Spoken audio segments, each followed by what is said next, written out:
भारताचे पंतप्रधान पद भूषवलेले अटल बिहारी वाजपेयी ते भारताचे 10वे पंतप्रधान होते आणि त्यांनी 10 वेळा लोकसभेची खासदारकी भूषवली. राजकारणात येण्यापूर्वी त्यांनी पत्रकारितेतून त्यांच्या कारकिर्दीला सुरुवात केली. त्यांच्या कुशल वक्तृत्व कौशल्यामुळे ते राजकारणात आले. याच त्यांच्या कौशल्याच्या 3 रंजक गोष्टी आपण या व्हिडिओच्या माध्यमातून जाणून घेऊयात. नमस्कार, मी संजना. तुम्ही पाहताय टीओडी मराठी. पहिली गोष्ट आहे, जेव्हा वाजपेयींचं विमान भटकलं होतं तर झालं असं होतं की हिमाचल प्रदेशात 1993 मध्ये निवडणुका झाल्या आणि वाजपेयी यांना तेथील एका धर्मशाळेत जायचं होतं. त्यासाठी एका छोट्या विमानाची व्यवस्था करण्यात आली होती. प्रवासादरम्यान वाजपेयी झोपले होते आणि पायलटला असं लक्षात आलं की आपण रस्ता चुकलोय. त्यावेळी पायलटने अटलजींच्या सोबत असणाऱ्या भाजप नेते बलबीर पुंज यांना विचारलं की तुम्हाला धर्मशाळेचा रस्ता माहिती आहे का, कारण आमच्याकडे खूप पूर्वीचा मॅप आहे. तेव्हा पुंज म्हणाले, फक्त चीनमध्ये घेऊन जाऊ नकोस.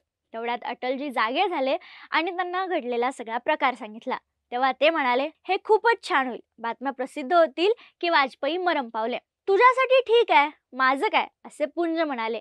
तेव्हा वाजपेयी म्हणाले, इथपर्यंत एकत्र आले आहोत तर तिथंही जाऊ. जागा असताना जर अपघात झाला तर मला खूप त्रास होईल, असं म्हणत ते पुन्हा झोपी गेले. नंतर इंडियन एअरलाइन्सच्या विमानाशी संपर्क साधण्यात आला आणि वाजपेयींच्या विमानाला कुल्लूला परत येण्याची सूचना देण्यात आली. विमान धर्मशाळेऐवजी कुल्लूला उतरलं. जाहीर सभा आधीच संपली होती, त्यामुळे वाजपेयी कोणतीही चिंता न करता गेस्ट हाऊसमध्ये जाऊन झोपी गेले. भारत आणि पाकिस्तानचे संबंध आपल्या सगळ्यांनाच माहिती आहेत. पंतप्रधान या नात्याने अटल बिहारी वाजपेयी यांनी भारत आणि पाकिस्तानमधील परस्पर संबंध सुधारण्यासाठी प्रयत्न केले होते. 1999 मध्ये दिल्ली लाहोर बस सेवा त्यांनी सुरू केली होती. ते स्वतः पहिल्या बस सेवेने लाहोरला गेले आणि पाकिस्तानचे पंतप्रधान नवाज शरीफ यांच्यासोबत लाहोरच्या कागदपत्रावर सही केली. त्यावेळी तेथील एका महिला पत्रकाराने त्यांना प्रश्न विचारला की मला तुमच्याशी लग्न करायचं आहे, तुम्ही कराल का? तेव्हा त्या प्रश्नाकडे त्यांनी दुर्लक्ष केलं. पुन्हा त्या पत्रकाराने तोच प्रश्न विचारला. तेव्हा अटलजी म्हणाले, मी लग्नाला तयार आहे, पण मला हुंड्यात पाकिस्तान हवाय. आणि त्या ठिकाणी एकच हसा पिकला. तिसरा किस्सा अटलजींच्या हजरजबाबीपणाचा आहे. तर झालं असं होतं की 80च्या दशकात इंदिरा गांधी पंतप्रधान असताना दलितांवरील अत्याचारांच्या घटनेवरून वाजपेयी पदयात्रेवर होते. त्यावेळी वाजपेयींचे मित्र अप्पा घटाटे यांनी त्यांना विचारलं, वाजपेयी, ही पदयात्रा किती दिवस चालणार? तेव्हा लगेच वाजपेयी म्हणाले, मला पद मिळेपर्यंत ही पदयात्रा सुरूच राहील. अटलजी एक मनमोकळे व्यक्तिमत्व होते. त्यांच्या कवितेमधून ते अनेक गोष्टींनी व्यक्त होत होते. एकेकाळी एकाच देशाचा भाग असलेला भारत आणि पाकिस्तानमध्ये प्रत्येकी 3 युद्ध झालेत. वाजपेयींचं काव्यमन हे पाहून खूप व्यथित झालं होतं.